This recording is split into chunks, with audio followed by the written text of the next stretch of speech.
So class 5th, yesterday we have understood the concept of present perfect tense and today we will do the exercise. So let us do it. Read the following sentence taken from the section D, Hina's determination unit where there is will of my English reader. I have never had a prize. B. You have heard of Winston Churchill. C. This scientist has given so many discoveries to the world. Underline the verbs in the sentence B and C as done in sentence A.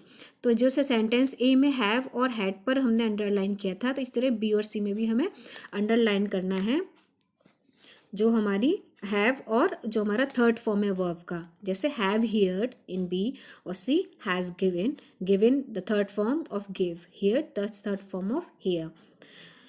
Note that these verbs tells us that the action is completed at the time of speaking. कि जब हम बात कर रहे हैं तब already action हो चुका है. Worksheet 1, not so far. Write down 5 things you have done so far but want to do. Follow the examples given below. ऐसी 5 things आपको लिखनी है जो आपने नहीं की हैं और आपको करना है. मैंने जो यहाँ पर लिखा है, आप अपने ओन सेंटेंस में आप अपनी विशेष भी लिख सकते हो. Okay. I have not visited hill station. I have not seen lion. I have not seen Red Fort. I have not seen ocean. जो फिफ्थ वाला है वो मैंने आप लोगों के लिए छोड़ दिया है. यहाँ पर आप लोग अपनी मर्जी से एक सेंटेंस फ्रेम करोगे जो आपने नहीं किया है और आप करना चाहते हो. Now move to next page. Spot the difference. As you can see in the picture A and B, there is lot of difference. So you have to see the write the difference in picture B. जो A है और B है, जो picture B में क्या difference है, आपने क्या notice करा A में और B में. Look at the two pictures given below. The first picture shows Rahul's room before he left for the school. The whole room is in a mess. His mother, Mrs. Jain tidied the room after he left. The second picture shows the room after Mrs. Jain tidied मतलब सही करना. Now write 6 things about what has changed. The first sentence has been written to help you. अब picture ए और picture B में आपको comparison करना है कि पिक्चर ए में क्या है और पिक्चर बी में क्या है, वो आपको लिखना है. जैसे फर्स्ट वाला एक एग्जांपल है, Mrs Jain has arrange the book on the shelf. तो उन्होंने जो बुक्स हैं वो उन्होंने शेल्फ में अरेंज कर दी हैं. अब सेकंड क्या देखिए, ये लाइट जल रही है, यहाँ पर लाइट बंद है, तो she has switched off the lights. फिर थर्ड में आप देखिए जो टॉयज़ इधर बिखरे हुए हैं और इन्होंने बास्केट में रख दिए हैं. She has arrange the toys in the basket. Fourth में क्लोथ्स देखिए, यहाँ अलमीरा से बाहर आ रहे हैं और इसने अंदर रखे हैं, तो she has arrange the clothes in the अलमीरा. Fifth, she has arrange the bed. ये देखिए बेड बिखरा हुआ है और इसने पिक्चर में बेड बिल्कुल अरेंज्ड है. She has arrange the study table. Study table देखिए कहीं कुछ बुक्स पड़ी हैं कहीं कुछ, और यहाँ पर इन्होंने अरेंज करके रखा है, तो she has arrange the study table. So now move on to the next page. Worksheet third, guess what has happened. Here are some pictures, और ये मतलब थोड़ा सा आपको गेस करना है और ये इस पिक्चर को देख के लिखना है कि क्या हुआ होगा. First one is done. Ankita is waiting for her mother at the bus stop. As she listens to the others people conversation and tries to guess what has happened from what people say to each other. Follow the example done for you and guess what has happened. तो अंकिता अपनी mother का wait कर रही, वहाँ पे वो सबको देख रही और एक गेस कर रही कि इनके बीच में क्या कन्वर्सेशन हुआ होगा. A boy to his friend congratulation. I think boy his friends has won a prize. उससे लगा कि शायद उसके क्योंकि उसके हाथ में ट्रॉफी है तो उसको लग रहा है कि कॉन्ग्रेचुलेशन कर रहा है क्योंकि उसने प्राइज जीता है.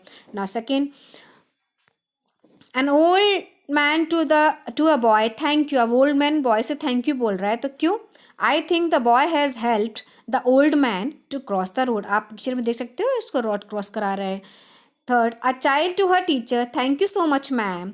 तो आप क्यों बोल रहा है thank you? I think the teacher has solve the problem of the child. तो कोई बच्चे की प्रॉब्लम होगी वो सॉल्व कर दी है, तो इसलिए वो थैंक यू बोल रहा है, या उसको कुछ बताया होगा टीचर ने, इसके लिए वो थैंक यू बोल रहा है. Fourth, a boy to a lady sorry. अब सॉरी हम कब बोलते हैं? जब हम कोई गलती करते हैं, कोई मिस्टेक करते हैं. तो I think the boy has done some mistake. तो उसने कुछ मिस्टेक करी है इसलिए वो सॉरी बोल रहा है. An old lady to the man sitting to the next. अब what?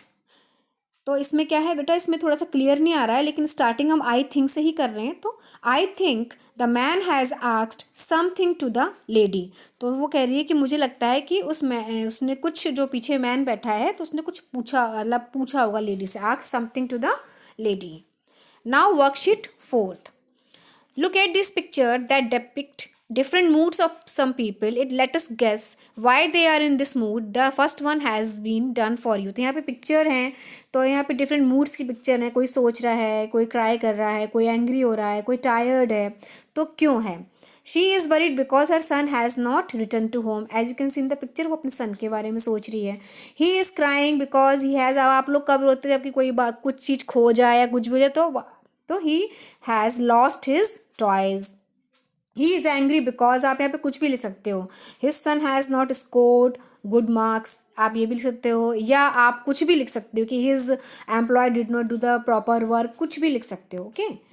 She is tired because, अब मदर है, आपकी मम्मी क्यों थकती, दिन भर आप वो काम करती इसलिए वो थक जाती हैं। She has done a lot of work, क्योंकि उन्होंने बहुत सारा काम कर रखा है। Now next page.